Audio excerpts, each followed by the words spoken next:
Salut et bienvenue sur Phoenix, l'échec mention très bien, le podcast qui démystifie la peur de l'échec. Je m'appelle Enzo Colucci et un mardi sur deux, je vais à la rencontre de personnes du quotidien pour qu'elles nous parlent d'un tournant de sa vie. Une ambiance à la cool, comme si on se prenait un verre en terrasse, pas de leçon de morale, chacun prend ce qu'il a à prendre. C'est juste des témoignages hyper authentiques sur un sujet qui nous touche toutes et tous. Alors j'espère que tu vas kiffer. Hello et bienvenue sur Phoenix, l'échec mention très bien. Aujourd'hui, je suis dans les bureaux de l'Emlist avec Guillaume. Salut Enzo, ça va ? Ça va et toi ? Ça va super. Trop content que tu aies accepté l'invitation, merci beaucoup. Merci pour l'invite, ça fait plaisir. On va passer une bonne petite demi-heure ensemble comme d'hab. Est-ce que pour ceux qui ne te connaissent pas encore, Guillaume, tu peux te présenter rapidement ? Ouais, je m'appelle Guillaume Houbet, je suis CEO et cofondateur de l'Emlist, une plateforme qui aide les entreprises à rentrer en contact avec leurs futurs clients. On a lancé ça début 2018, donc ça va faire 3 ans. On est 35 dans l'équipe, présents dans plus de 85 pays. On fait plus de 6 millions d'euros de revenus récurrents annuels. On a une croissance à 2 chiffres mensuels, plus de 10 000 clients dans le monde. Bref, ça grossit vite. Ouais, gros projet. Gros projet, ouais. Magnifique. Et tout ça sans lever de fonds. Et ça important. Sans lever. Ouais. Aujourd'hui, on va pas parler parce qu'on l'a beaucoup entendu, ce refus des 30 millions de dollars que vous avez fait, donc ce qui est juste énorme. Super belle histoire. Pour ceux qui l'ont pas encore vu, foncez sur YouTube, partout sur la chaîne de Guillaume. Très belle histoire à aller écouter. Et aujourd'hui, Guillaume, on va parler d'un autre échec. Et avant, j'aimerais que tu me donnes, toi, ta définition, ta vision de l'échec après ce que tu as pu vivre jusqu'ici. Alors, déjà, ouais, c'est une question très philosophique, mais moi, je considère que dans la vie, il n'y a pas vraiment d'échec. Je pense qu'un échec, c'est un apprentissage avant tout, même si ça peut être un peu bullshit de dire ça, mais je le pense vraiment et foncièrement. Après, un échec, je pense que la définition que je donnerais, c'est ce sentiment de solitude où tu as l'impression d'être au fond, de ne pas avoir de solution et d'être juste, tu vois, ouais, vraiment seul au monde et face à tes problèmes. Ça, pour moi, c'est l'échec. C'est de ne pas avoir réussi à aller chercher de l'aide et de se dire qu'il n'y a aucune solution autour de soi. Ouais, se mettre en boule, se morfondre et penser que sa vie, elle est totalement foirée, quoi. Ouais, c'est ça. Ouais. Exactement. Alors que l'échec, c'est pas une fin. Clairement, on va le voir. Ouais. Et écoute, trop cool, Guillaume. Aujourd'hui, on va parler donc plutôt d'un échec que toi, tu as vécu. Donc un échec entrepreneurial aussi, mais un peu au tout début de tes lancements de projet avec ton papa, donc du coup. Ouais. Et c'était une boîte de t-shirts, c'est ça que vous lanciez tous les deux ? C'est ça s'appelait Paris reste un rêve. Paris reste un rêve, ok. Et c'est resté un rêve du coup pour le coup, c'est ça. Ok. Ouais. Et donc est-ce que tu peux nous en dire un peu plus ? Donc comment le projet, vous l'aviez lancé ? C'était quoi un petit peu les conneries entre guillemets que tu as fait du coup, que tu retiens aujourd'hui ? Ouais, alors en fait, si tu veux, après mon diplôme d'ingé, je suis parti voyager 1 an autour du monde. Et on n'avait pas d'argent pour se payer des endroits où dormir avec mon meilleur pote. Donc en fait, on a utilisé les réseaux sociaux pour loger gratuitement un peu partout. Et en fait, pendant cette année, j'avais tellement ce sentiment de liberté que quand je suis rentré en France, je me suis dit, qu'est-ce qui va pouvoir me donner autant de liberté ? Je me suis dit que l'entrepreneuriat, c'était la meilleure voie, tu vois, à prendre. Et donc, comme j'étais nul en business ou que j'avais jamais fait, vu que moi, là-bas, j'étais ingé, je suis parti à HEC faire du market. Et je me suis dit, sachant que c'est une école qui coûte ultra cher, il faut que j'applique tous les conseils qu'on me donne dans un business. Et donc là, j'ai commencé à réfléchir. Et comme avec mon père, on était assez proches, en fait, je me suis dit, je vais lancer un business avec lui. Donc, pour donner un peu de background, mes parents, tu vois, ils n'ont pas du tout fait d'études. Ils n'ont pas eu le bac. Ils ont grandi à la ferme. Et mon père, il est monté sur Paris parce que c'était un peu l'artiste truc. Mais bon, tu vois, c'était compliqué déjà pour ses parents. Et donc, lui, il est graphiste et il savait imprimer sur des t-shirts, donc en faisant de la sérigraphie. Et du coup, on s'est dit, ok, on a commencé un petit peu à regarder ce qu'on pouvait lancer comme marque. Et en fait, j'étais tombé sur un reportage sur, tu vois, les financements de Daesh. Et en gros, je crois que ça faisait 6 à 10% des financements de Daesh, c'était le coton. Parce qu'en gros, la Syrie, c'était un des plus gros producteurs de coton au monde. Et en fait, ils continuaient de smuggler, tu vois, genre du coton entre la Turquie et pour la Turquie. En Turquie, ils faisaient les bobines. Après, c'était dispatché un peu partout dans le monde et les gens faisaient des t-shirts. Et en fait, le truc, c'est qu'il n'y a aucune traçabilité du coton.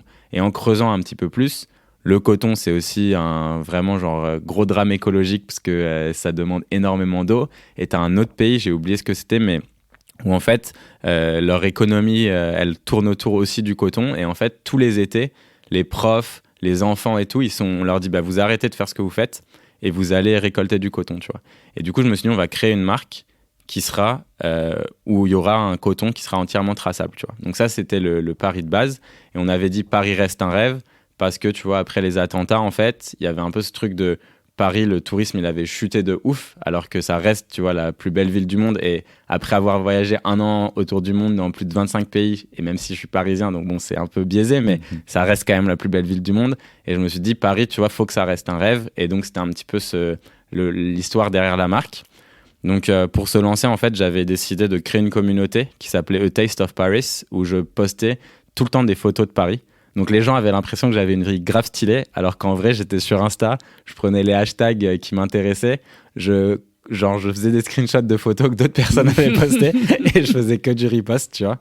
Et donc, cette communauté, elle a grossi super vite. Je pense qu'en 1 mois, on avait plus de 3000 personnes qui étaient là.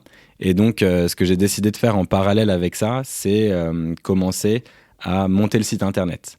Donc là, déjà, c'est la première erreur. C'est-à-dire que je ne me suis pas du tout renseigné sur les outils qu'il y avait. Et mon père connaissait WordPress parce que lui, c'est ce qu'il avait fait. Mais tu vois, c'était le leader un peu dans les trucs old school. Sauf qu'en vrai, on a voulu un peu tout faire nous-mêmes. On a installé un module de paiement. Donc, on a installé nous-mêmes le TPE. Donc, en gros, on est allé à la banque pour qu'ils nous donnent genre, le truc à installer sur le site. Et en gros, je me suis occupé de tout faire. Et en fait, c'était la première grosse erreur. Si tu veux lancer un site e-commerce, prends un template existant avec un module Shopify ou un truc, tu vois, que tu peux faire en une journée. Parce que là, nous, ça nous a pris genre vraiment des semaines avant de lancer le site. Et c'était que des galères. Le site était ultra lent. J'ai essayé de passer par un freelance. En fait, on a essayé de passer par une pote de mon père qui devait en gros lui rendre un service horrible. Donc, ne passez pas par des gens qui doivent vous rendre des services. C'est horrible en général. Genre là, la meuf, elle a fait n'importe quoi. Genre, elle nous a pourri notre WordPress. Après, du coup, j'ai dû passer par un autre freelance en Inde pour qu'il nous clean un peu le truc. Il a rajouté plein de... Bref, c'était pas du tout un développeur. Je me suis fait embobiner. Enfin, vraiment que des erreurs. Et en fait, j'étais déjà avant le lancement, je me disais, putain, le site, le temps de chargement, il est pas assez rapide. Ça va être relou sur mobile, machin et tout. Donc, que les galères déjà tech. Et après, l'autre erreur, c'est... J'étais persuadé que quand on allait mettre le site en ligne, on allait avoir genre des centaines de commandes. Moi, dans ma tête, donc pendant 2 mois où on était en train de galérer pour construire le site et tout, et monter la communauté en parallèle, j'avais dit à mon père, mais il faut que tu taffes, tu vois. Il faut que je mettais la pression, genre en mode, il nous faut plein de t-shirts, il nous faut plein de stocks, il faut plein de trucs, parce que quand on est live, on va faire des dizaines de milliers d'euros de chiffre d'affaires, tu vois. Lui, il produisait du coup ton père. Ouais.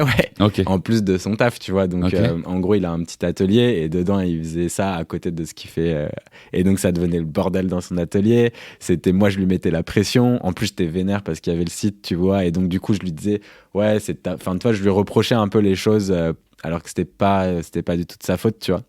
Et donc, du coup, le jour où on a lancé le site, l'idée, en fait, de la stratégie de lancement, c'était j'allais publier une vidéo dans A Taste of Paris en me disant, les gens qui adorent Paris comme ça, le fait de faire une marque qui s'appelle Paris reste un rêve, qui est un peu genre écolo, bobo, tu vois, genre stylé, quoi, ça allait passer, tu vois. Et en fait, le truc, c'est que ça n'a rien rapporté du tout. Ça n'a pas du tout marché. Les gens, ils s'en battaient les couilles. Ce qu'ils voulaient voir, c'était des photos de petits déjeuners à Paris. C'est tout, tu vois, ou d'endroits stylés, ou de photos stylées.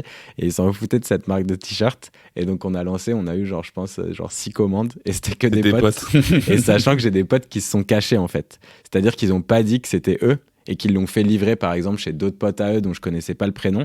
Et donc, pendant un moment, je me suis dit, putain, mais attends, il y a quelques personnes quand même qui ont commandé que je connais pas.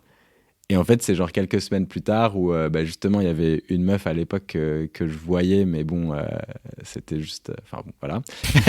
et du coup, elle est arrivée avec un t-shirt « Paris reste un rêve ».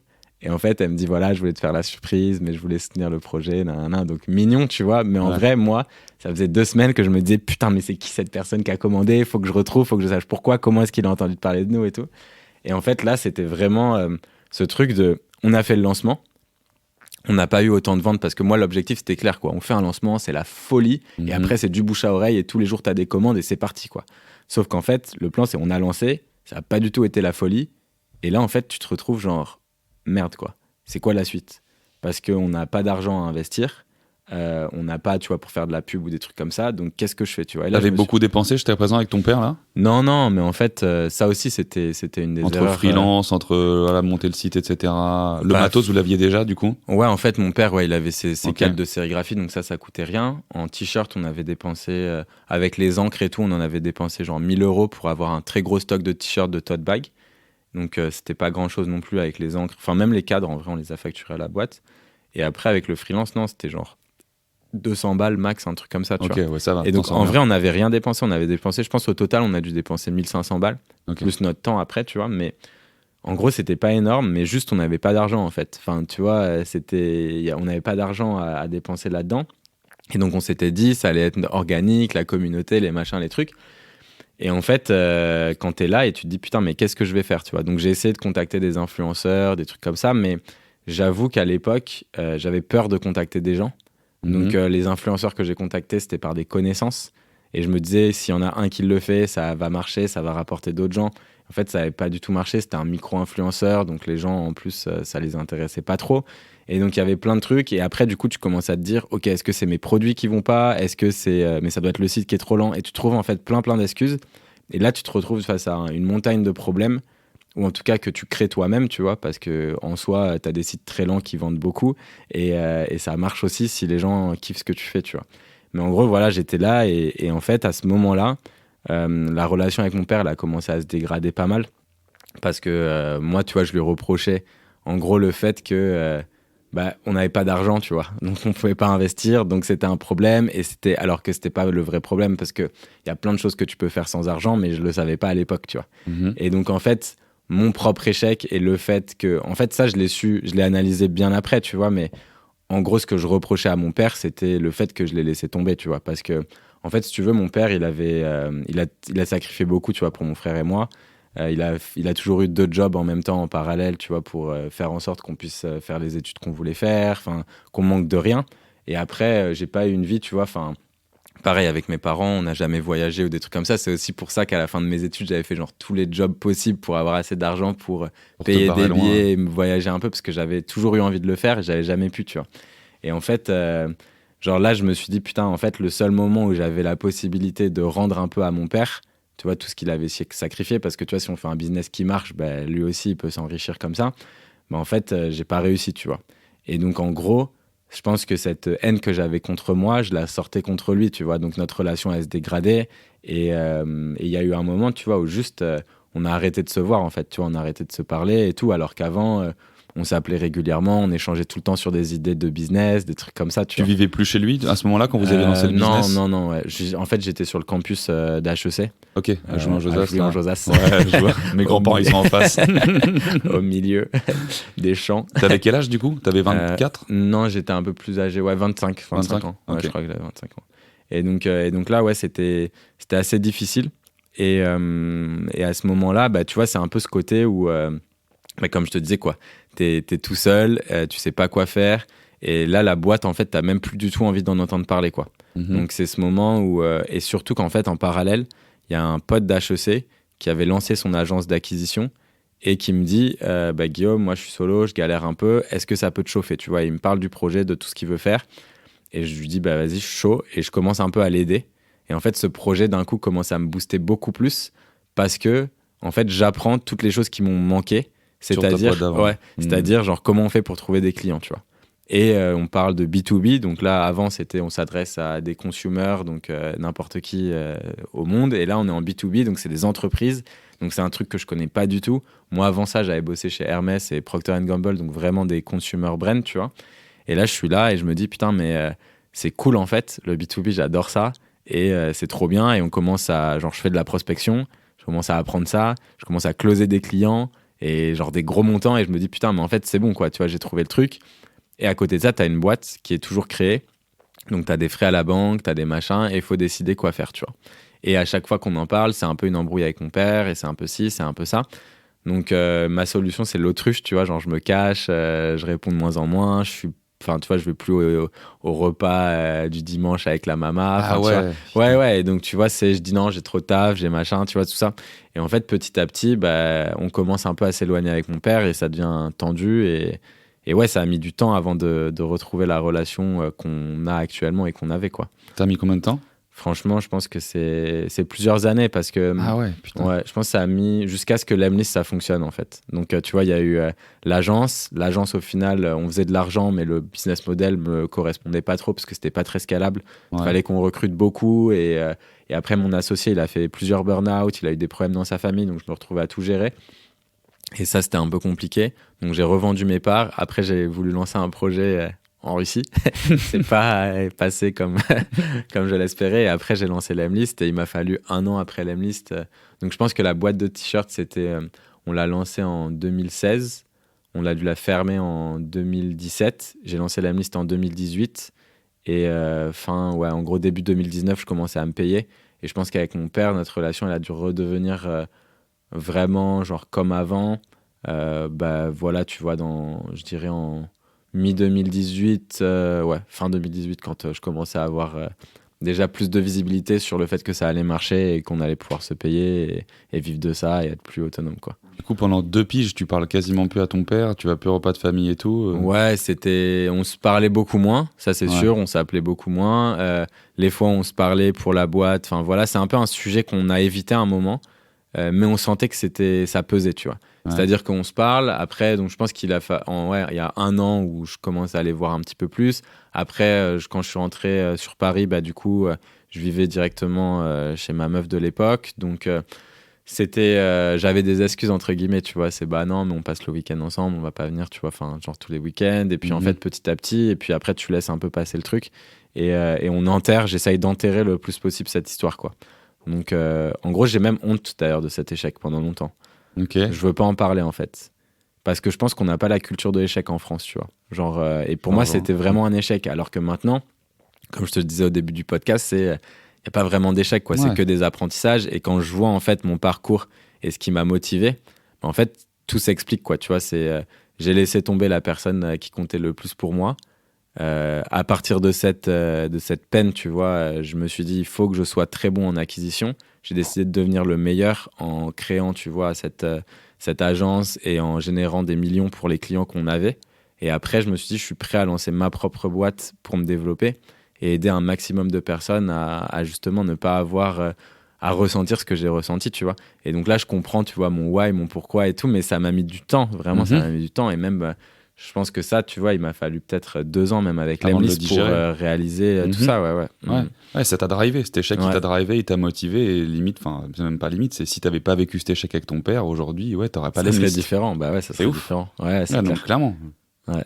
Et là, t'avais honte de ça, putain, c'est trop stylé du coup que t'en parles aujourd'hui comme ça ouvertement. Mais comme tu dis, le temps après, c'est ça qui fait cicatriser aussi beaucoup. Ouais, ça aide, mais en fait, j'aimais pas, tu vois, parce que je trouve que quand t'as pas eu de réussite, c'est très dur de parler de ces échecs, en fait. Tu vois, si t'as que des échecs, en fait, tu vas penser que tu es un échec aussi, tu vois. Donc, en fait, tu vas toujours avoir tendance à te rabaisser. Et moi, je me rappelle quand j'ai lancé l'Emlist, en fait, mes proches, ce qu'ils voyaient, c'est il a raté sa boîte de t-shirts, il a lancé une agence, au final, il l'a pas poussé jusqu'au bout. Il a lancé un projet avec des Russes, il est parti en Russie, ça a encore merdé. Et là, il lance, en même pas 2 ans, il lance son 4e projet, tu vois. Et donc, tous mes proches, c'était ça, quoi. Et après, c'était...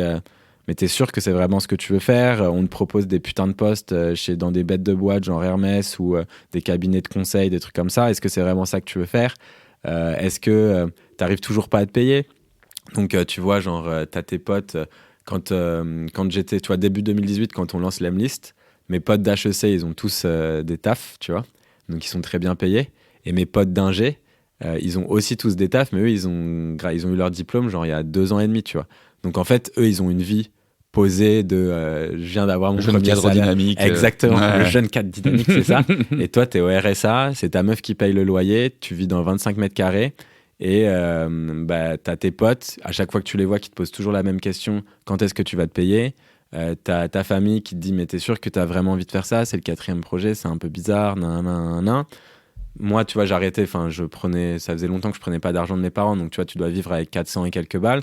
Donc quand t'as tes potes, tu vois, qui t'invitent au resto, en fait, t'as toujours la même réponse préparée qui est de dire, non, j'ai déjà un dîner, je vous rejoins après. Ou quand t'es dans un bar, tu dis... bah non, j'ai pas trop envie de boire ce soir, je sais pas quoi, donc tu prends qu'une bière. Mais en vrai, c'est pas que t'as pas envie de te mettre une caisse avec les potes, c'est que t'as juste pas de thunes, tu vois. Et en fait, tout ça, c'est des trucs, tu vois, que tu gardes pour toi et t'en parles pas avec les autres et c'est dur, tu vois. T'en parlais avec ta copine de l'époque, au moins de ça, de tes doutes? Non. Tu gardais tout pour toi à l'époque, Ouais, tous ces doutes-là? Ouais, en fait, j'en parle pas parce que elle était aussi inquiète, en fait, tu vois. Donc, elle me disait, mais t'es sûr que c'est la bonne décision? Même elle, tu vois, elle me faisait un peu douter, tu vois. Donc, en vrai, c'est dans ces moments-là où juste toi, tu vois, il faut que tu montres que non, t'es sûr que ça va marcher, tu vois. Et comment tu faisais ça, clairement? Parce qu'au quotidien, genre, pour garder cette force mentale et être résilient, même dans la difficulté comme ça, est-ce que tu avais des petits trucs qui te permettaient de rester motivé? Je sais pas, des trucs que tu regardais, des trucs que tu faisais, du sport, autre, enfin... Bah, parce que garder 2 ans cette mentalité de chien qui sait qu'il va y arriver, c'est dur. Bah en fait, le truc, c'est que pendant les 2 ans, en fait, il y a eu le côté où changer de projet, je me disais, genre, quand je changeais, à chaque fois qu'il y avait un nouveau projet, j'étais persuadé, tu sais, t'as cette excitation de ouf, quoi. Je sais que c'est le bon, quoi. Et 4 mois après, et non. Et merde.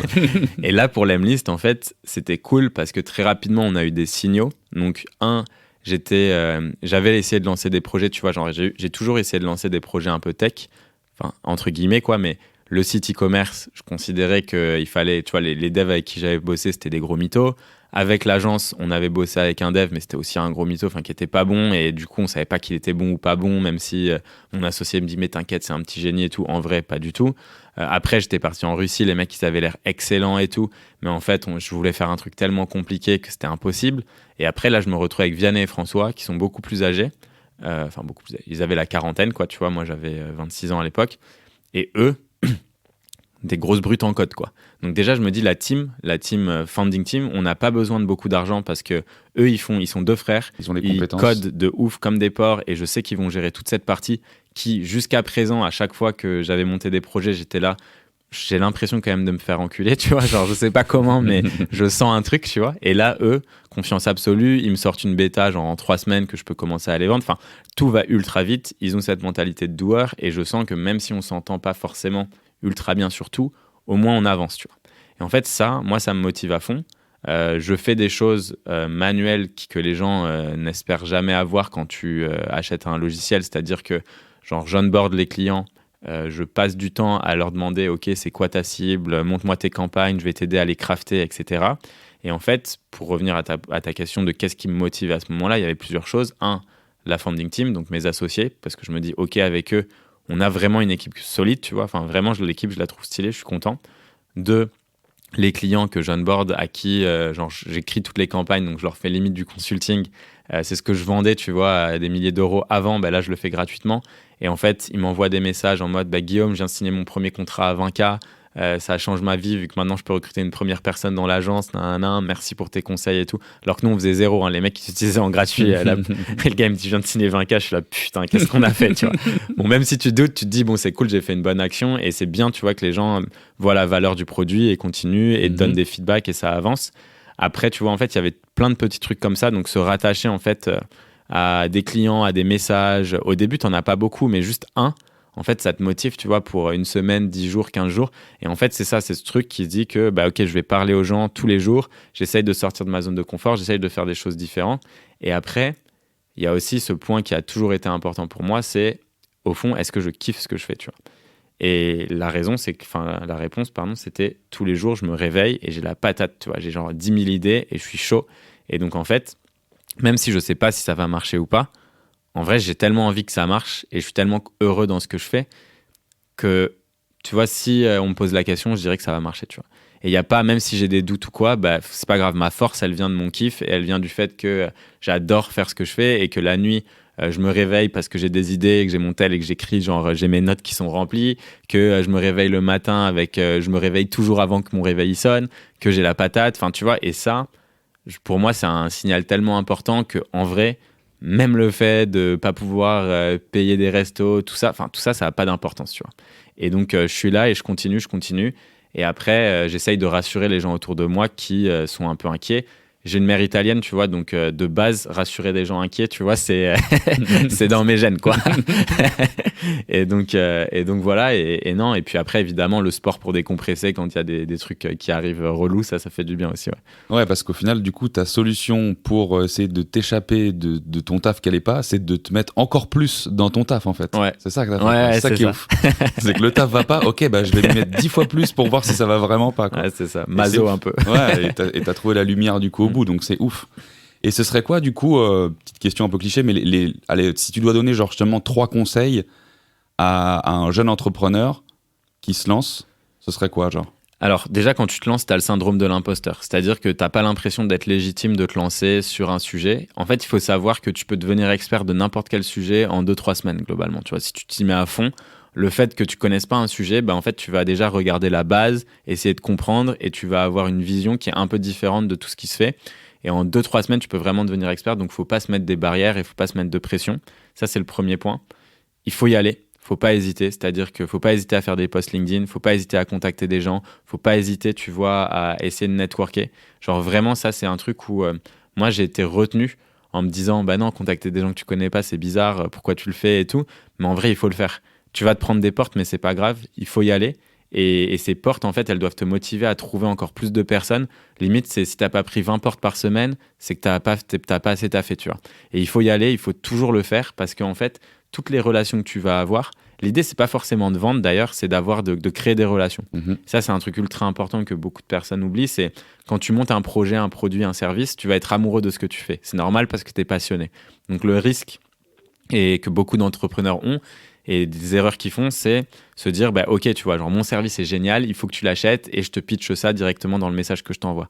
Non, l'objectif, c'est créer une relation, essaye de comprendre qui est la personne, fais en sorte que le message soit à propos de la personne et pas du tout de ce que tu vends. Donc, par exemple, tu vois, si je devais te prospecter, je te dirais, écoute, Enzo, j'ai écouté genre ton podcast sur l'échec avec Guillaume, j'ai adoré quand tu lui as posé la question de si ça, nanana.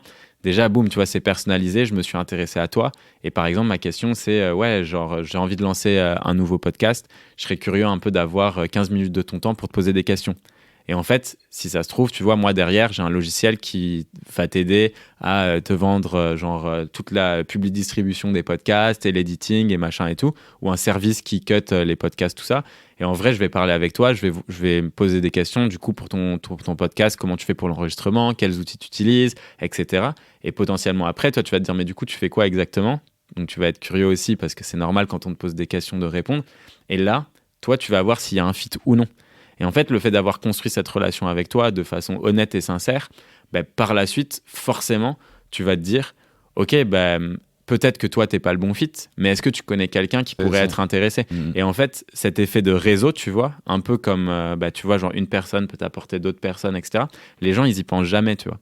On pense jamais à ça. On se dit, non, ça, c'est mon prospect, il faut que je le close. Ouais, c'est ça. Alors que c'est pas ça, tu vois. La vie, et surtout en business, c'est vraiment, c'est un truc long terme, tu vois. Et donc, une personne qui est dans un job au tenté, dans 2 ans, il sera dans un autre job. Donc, toutes les relations que tu crées, elles vont avoir de la valeur à un moment, tu vois. Et moi, il y a des gens que j'ai croisés, que j'ai rencontrés et que j'ai aidés, tu vois, sur des problématiques, soit alors qu'ils utilisaient nos concurrents, tu vois. Mais je les aidais quand même parce que je m'en foutais, ça me faisait plaisir d'aider.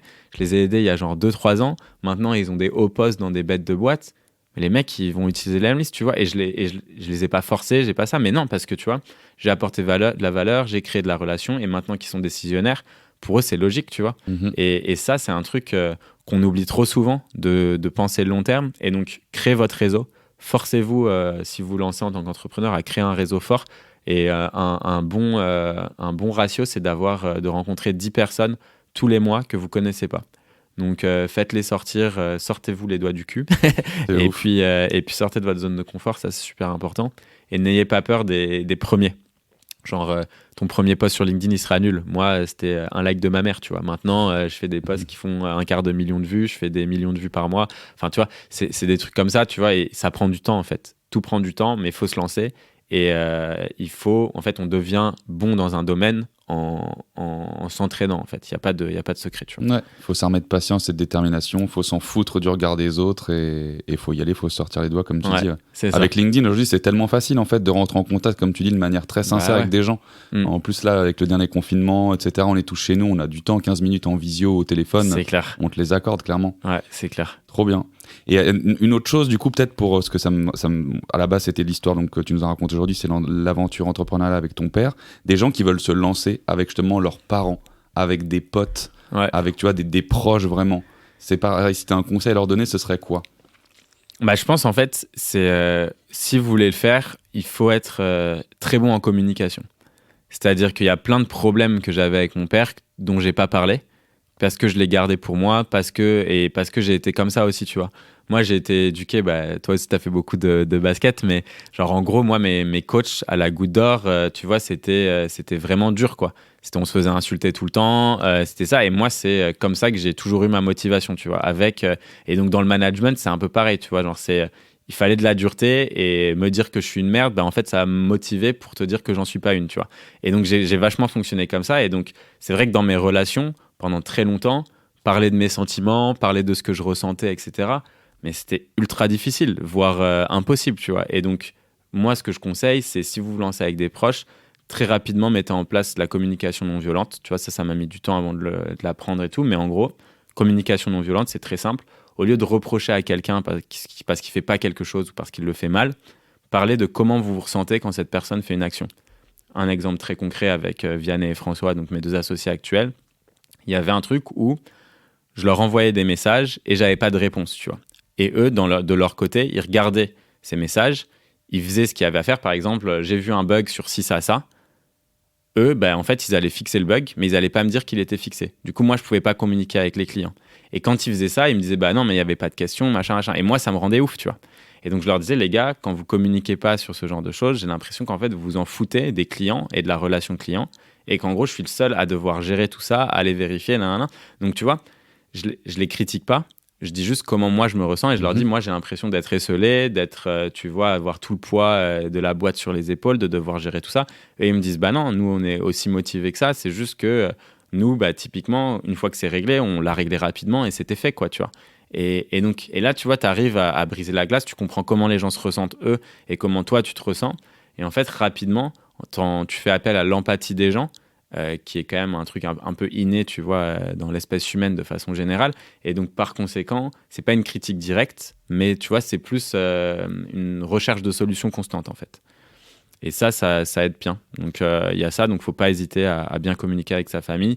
Et après, pareil, tu vois, avec des amis, il y a beaucoup de gens qui vont te dire, ouais, je conseille pas de bosser avec des amis, de trucs comme ça. Moi, je pense pas, tu vois. Je pense que ça peut très, très bien marcher. Faut être complémentaire aussi. Faut être complémentaire, tu vois. Aujourd'hui, on a recruté, tu vois, dans l'équipe, la copine de Vianney. Tout le monde m'a dit, mais jamais de la vie, il faut que tu fasses ça. Enfin, c'est un truc genre, mets ton veto direct et tout. Franchement, elle était secrétaire médicale, donc aucune expérience dans le SaaS, machin et tout. Mais meuf, super organisée, elle adore apprendre. Genre, quand elle est en vacances, elle se fait des formations HTML, CSS. Enfin, tu vois, genre, typiquement le genre de profil qu'on recherche, même si elle a un parcours qui n'a rien à voir avant. Et là, aujourd'hui, tu vois, ça va faire quasiment 1 an qu'elle est là. Ça se passe ultra bien, tu vois, il n'y a pas de problème. Et quand il y a eu des problèmes, bah, on n'a pas hésité, tu vois, à en parler en étant cash. Bah, écoute, là, tu vois, j'ai l'impression que c'est plutôt la relation qui rentre en jeu sur ci, ça. Mais en fait, à partir du moment où tu mets tout clairement sur la table de ce qui va se passer, comment ça va se passer et pour quelles raisons, en fait, la communication, pour moi, ça peut tout résoudre. Sans faire de reproches, comme tu dis. Ouais, c'est ça, sans faire de reproches, c'est pas l'objectif. L'objectif, c'est aussi de changer son mindset et d'être toujours orienté vers la solution. Tu te ressens mal parce qu'il y a ci, ça qui se passe. Ok, c'est bien d'en parler. Mais qu'est-ce qu'on peut faire maintenant pour que ça ne se reproduise plus ou que ça se passe pas comme ça, tu vois. Et quand tu as un petit peu cet état d'esprit-là, bah forcément, pour moi, tu peux vraiment réussir à régler vraiment tous les problèmes qui peuvent t'arriver, quoi. Et que ce soit avec ta famille, tes amis ou même tes associés, tu vois. Il y a un bouquin, je crois, d'ailleurs, La communication non violente. Il y a Ouais. un bouquin là-dessus. J'ai une prof de RH à l'époque qui m'avait conseillé de lire ça. Ouais, c'est cool. Après, si t'as pas envie de te faire un livre, en vrai, il y a quelques articles qui sont cool. Mais ouais, clairement, ouais, t'as des livres dessus. Ok, avant qu'on passe aux questions pour la mention, j'ai une dernière question pour toi, Guillaume. Tu t'aurais dit quoi au Guillaume de l'époque, là, de 25 ans, pardon? Aujourd'hui, avec le recul, tu lui dirais quoi? Franchement, je pense que aujourd'hui, en fait, le truc, c'est que déjà, il y a plusieurs choses. Je pense que déjà, je lui aurais dit construis ton réseau plus rapidement.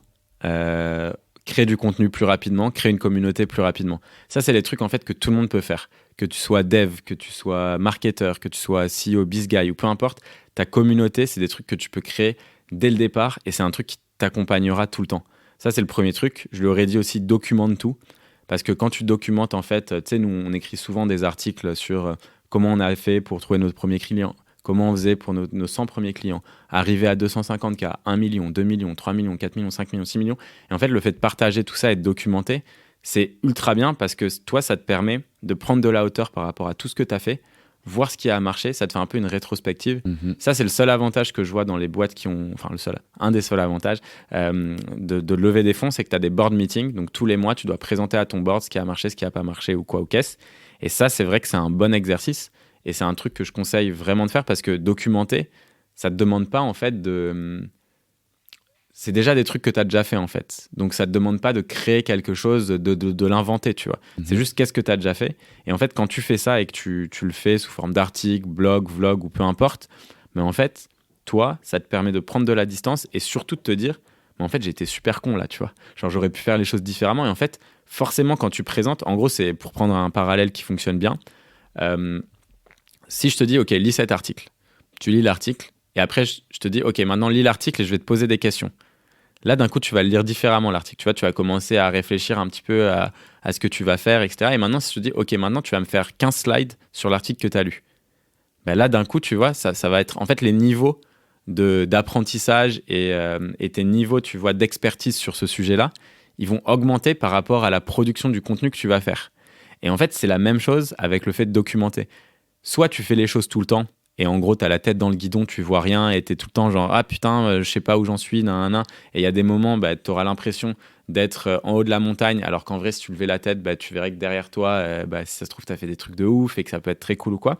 Mais en gros, il faut le faire parce que ça va t'aider dans ta vie de tous les jours à déjà, toi, te booster. Parce qu'il y a des moments où tu vas te dire « Bah attends, là, j'ai peut-être pas fait assez, ou j'aurais dû faire les choses différemment, et comment je vais faire pour améliorer tout ça ?» Et en gros, c'est un cercle vertueux et qui est surtout vraiment infini. Parce que toute ta vie, tu peux documenter ce que tu fais et ça apporte de la valeur aux autres. Donc ça, c'est génial. Donc ça serait les 2 conseils que je donnerais. Network, documente et n'hésite pas à faire les choses. Enfin, mets-toi des coups de pied au cul, quoi. Ok, trop cool. Bah parfait, Guillaume. Merci pour cette petite interview. On passe à la suite tout de suite aux questions pour la mention. Ouais, ça roule. Question pour la mention. Première question, du coup, Guillaume. C'est quoi pour toi les 3 plus grandes vertus à avoir dans la vie ? Alors, 3 plus grandes vertus, je les ai notées. Curiosité, altruisme et persévérance. Curiosité pour moi parce que à partir du moment où tu arrêtes d'apprendre dans la vie, c'est que tu es mort, tu vois. Enfin, je considère que tu n'as plus de vie, tu vois, si tu arrêtes d'apprendre. Et il faut garder un petit peu cette âme d'enfant, tu vois. Moi, les enfants, c'est trop passionnant parce qu'ils s'émerveillent de tout. Et moi, toute ma vie, j'ai envie de m'émerveiller de tout, tu vois. Dès que j'apprends un truc, je suis trop content. Enfin, tu vois, même des fois, des trucs un peu cons. Genre, le week-end dernier, j'ai appris à allumer un briquet avec mes pieds. J'étais trop content, tu vois. Je sais pas si ça va me servir un jour, mais en tout cas, je sais que je sais le faire, tu vois. Deuxième vertu, c'est l'altruisme. Je pense que c'est super important de toujours aider les autres. Je pense qu'on a un peu ce côté où... en tout cas, moi, je sais que c'est un drive pour moi qui est énorme.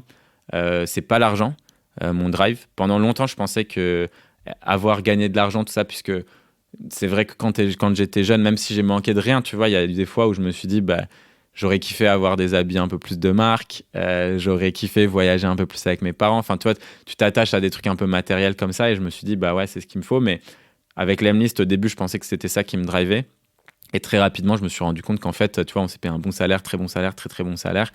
Et en fait, en vrai, c'est pas du tout ça qui me drive. Moi, ce qui me drive, c'est aider les autres, faire en sorte que les gens grandissent, faire en sorte que les gens se développent dans la boîte, faire en sorte que nos clients aussi soient successful, qu'ils puissent avoir le même sentiment de liberté que j'ai, moi, tous les matins quand je me lève. Ça, c'est ultra important pour moi. Donc, altruisme, c'est très important. Et le dernier, c'est persévérance. Parce que t'as une citation en anglais, c'est « Hard work beats talent ». Et c'est vraiment ça. Et je pense que toi qui as fait beaucoup de sport, tu dois le voir aussi. Tu as toujours des gens qui arrivent et qui sont talentueux. Et du fait qu'ils soient talentueux, ils sont feignants. Sauf qu'en vrai, toi, si tu t'es là 1 heure avant les autres, tu es là 1 heure après les autres, tu taffes beaucoup plus, tu lâches vraiment rien. Sur le long terme, tu gagneras toujours. Mais vraiment, enfin, il n'y a pas de secret là-dessus. Tu gagneras toujours. Et ça, la persévérance, ne rien lâcher et être toujours ultra motivé par tes objectifs, je pense que c'est un truc... qui sur le long terme fait que tu arrives à devenir genre la meilleure version de toi-même, mais tout le temps en fait, et toute ta vie. Et ça, je pense que c'est une qualité qu'il faut avoir. Ouais. Trop stylé. Validé fort, ouais. Curiosité, altruisme, persévérance. C'est ça. Trop cool. Première fois qu'on a ces trois-là, je crois, comme je te disais tout à l'heure pour cette combo. question. Très bon. Le tiercé dans l'ordre. Prochaine question. Est-ce qu'il y a un livre que tu as lu dernièrement, que tu as kiffé, ou une série, un film, un podcast? Ouais, le livre que j'ai bien kiffé là récemment, alors c'est un livre d'un mec qui à la base je voyais un petit peu, genre il a créé ClickFunnels, il s'appelle Russell Brunson, et ClickFunnels en gros c'est un all-in-one outil qui te permet de lancer si tu veux globalement un produit en ligne. Mais en fait son truc c'est que sa communauté c'est que des gens qui vendent des pilules pour mincir, des produits de sport, des machins, des trucs et tout. Et en fait, ce gars, je le méprisais un peu, tu vois, parce que par rapport à l'industrie, tu vois, c'était comme longtemps, j'ai méprisé le dropshipping, alors qu'en vrai, il y a des trucs stylés, tu vois. Et du coup, j'ai décidé d'arrêter d'être cette personne qui juge les gens sans les connaître, tu vois. Donc, je me suis dit, OK, il a écrit un livre, parce que le gars, en fait, pour la petite anecdote, il fait quand même plus de 100 millions de revenus récurrents annuels. Il a la croissance, genre, la plus folle dans l'univers du SaaS, et il a levé 0, quoi. Donc, c'est un mec... Il est vraiment brillant et il a craqué quelque chose dans sa façon de faire les choses et c'est totalement différent. Et donc, il a un livre qu'il a écrit qui s'appelle Expert Secret. Et en gros, il t'explique comment construire ta communauté, qu'est-ce qu'il a fait lui qui a drivé. Et il donne plein de conseils aussi sur le storytelling, comment raconter des histoires, comment structurer tout ça, pourquoi c'est important de le faire. Parce qu'en fait, moi, j'ai eu pendant très longtemps ce côté genre no bullshit, tu vois. C'est-à-dire, qu'est-ce qu'on fait ? Boum, je te dis exactement ce qu'on fait, côté un peu ingé, tu vois. Bah voilà, tu vois, genre c'est créé comme ça fait ci, ça fait ça. Mais en fait, quand tu apprends à raconter des histoires et quand tu apprends à créer une relation vraiment émotionnelle dans ce que tu dis, bah en fait, déjà, personnellement, tu as un drive qui est beaucoup plus fort parce que tu arrives à creuser, tu vois, dans tes entrailles, savoir ce qui te motive et ce qui te drive vraiment. Et après, avec les autres, tu arrives à emporter les gens beaucoup mieux avec toi, dans ton univers, dans ton monde. Et ça, c'est pouvoir infini, quoi. Et en fait, ce livre, du coup, qui était d'une personne qui, à la base, où j'avais pas énormément de respect, en fait, pour lui. Enfin, j'avais du respect dans le sens où il avait accompli quelque chose de grand, mais j'étais pas fan de son business. Je suis pas encore fan.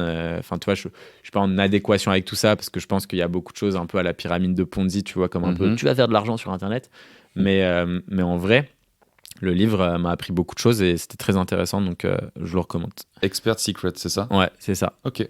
Très cool, je mettrai le lien du coup. Et dernière question, c'est quoi ton prochain objectif?